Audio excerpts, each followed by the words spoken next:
In 1972, I moved up to Yosemite Valley and I lived in a tent for a year. I was a rock climber and I was doing a lot of interesting things during that year, but I acquired a book.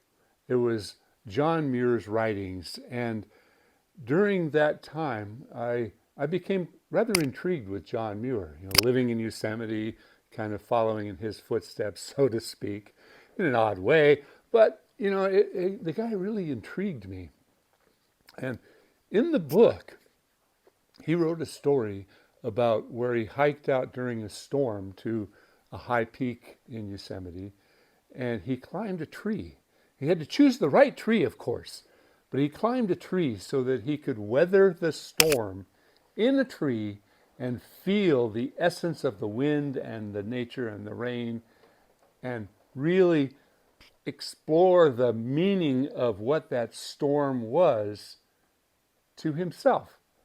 And I always thought that would be kind of an interesting thing to do. Climb up on a big tree during a storm. I've been in trees before where the storm has occurred and the wind's picked up and I got rocking and reeling, and usually that's the time I get down. But he deliberately went to a tree that he chose, and I'd like to read a paragraph from that little excerpt. It's not a very long story, but this paragraph kind of explains it a little bit better. So bear with me for a couple of minutes here. The choice of tree was a serious matter. One whose instep was not very strong seemed in danger of being blown down or being struck by others in case they should fall. Another was branchless to a considerable height above the ground, and at the same time too large to be grasped with arms and legs in climbing, while others were not favorably situated for clear views. After cautiously casting about, I made the choice of the tallest of a group of Douglas spruces, that were growing close together like a tuft of grass, no one of which seemed likely to fall unless the rest fell with it. Though comparatively young, they were about 100 feet high. I guess it'd be something kind of like this one.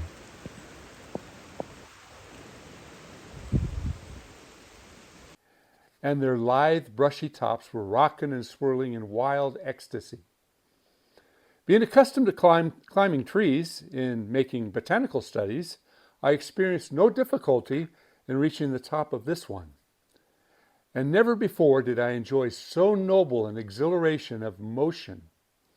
The slender tops fairly flapped and swished in the passionate torrent, bending and swirling backward and forward, round and round. And the story goes on to tell a little bit more about it. I highly recommend that story. But it made me stop and think about my treehouse.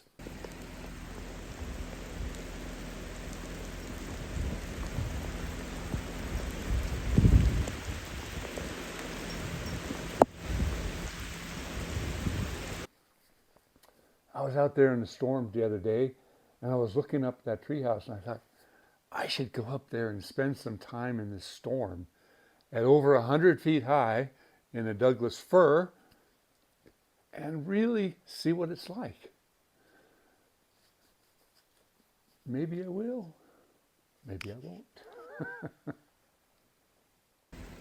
My son Kalen and I built a platform way up at the top of this huge Douglas fir on our property. It's just a platform, it's not an enclosed tree house. But we did spend the night up there one night, as well as another friend of mine, Kyle Barubi.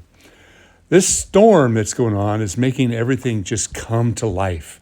All the mosses, all the greens, everything is just really active. And I know the trees really need the water. It is a bit overwhelming, though, at times. Flooding my property. And I have some giant Douglas firs. I also have another tree platform. It's only about 20 feet off the ground, but it's the launching point to a zip line that goes through the forest. It's situated in an ancient old oak tree. There's some more of my giant firs. The storm took out the power. Thankfully, we've got a generator.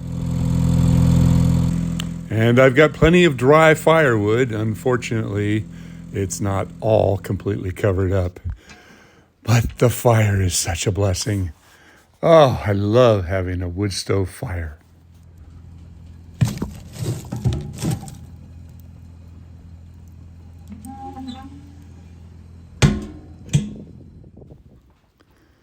And the next morning, the sun came out and created miracles. God beams, I like to call them. They were just truly magnificent explosions of light. I love living up in the mountains.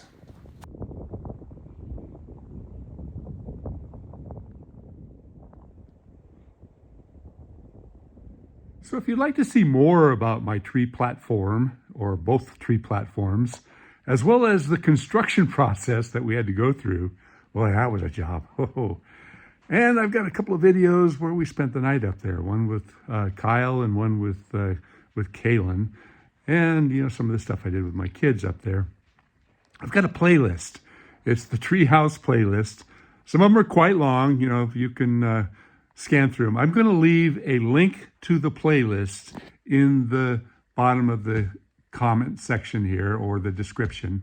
And I will look forward to your comments. And if you guys have a tree house or a tree platform or something that you have built, tell me about it.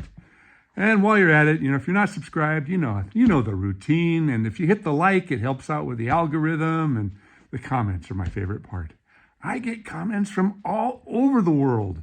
It's like having pen pals everywhere. And a lot of you guys, I recognize your handle and I know who you are. Don't know a lot about you. Some of you I do, but let's keep this community of people who love trees and want to know more about trees going. Thanks so much for watching, and stay safe out there. And stay dry.